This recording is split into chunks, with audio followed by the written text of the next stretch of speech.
RSL Insider presented by AT&T. I'm your host, Brian Dunseth. Real Salt Lake back at training following Saturday night's 3-2 stoppage time win over Toronto FC. And with a week's full of training, the focus now turns to the New England Revolution coming off their 2-1 win against Colorado Wednesday night as Jay Heaps and Jason Christ, both Duke graduates, meet for the first time in Major League Soccer. New England Revolution playing Wednesday night, a 2-1 win over Colorado, short turnaround time. How much of a difference have you seen in terms of the product on the field and kind of the mentality since Jay Heaps has taken over for Stevie Nicol?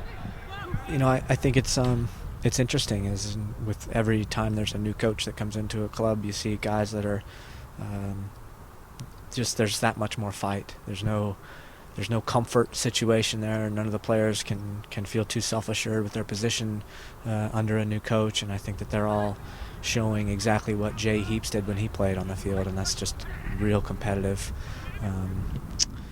mentality, real fight for the game, real passion for it.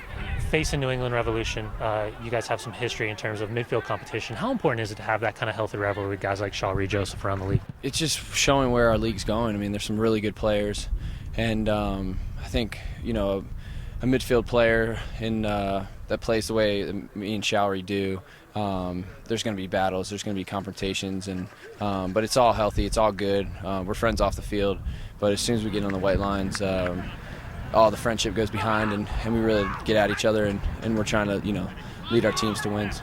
You know, I think on their night, New England's always been a dangerous team. You go back into the years, and you can see they've had a lot of good strikers there that could score a lot of goals. And Shawry's been there for a long time, and he's always dangerous when he pops up at the right time in the opponent's penalty box. So Sen is different, certainly different than the typical player we see in MLS. With the size that he has and the good feet that he has, you just don't really expect it. And then they've got other guys out there that'll hurt you in a moment too, with Fehlhaber, Wynn, Rowe. They've got a lot of guys that are good soccer players and good attacking-minded players as well. You guys have a full 6 days of rest. How important is that, both mentally and physically, to get that recharge, knowing that you guys got to go back to 3 games in a week again?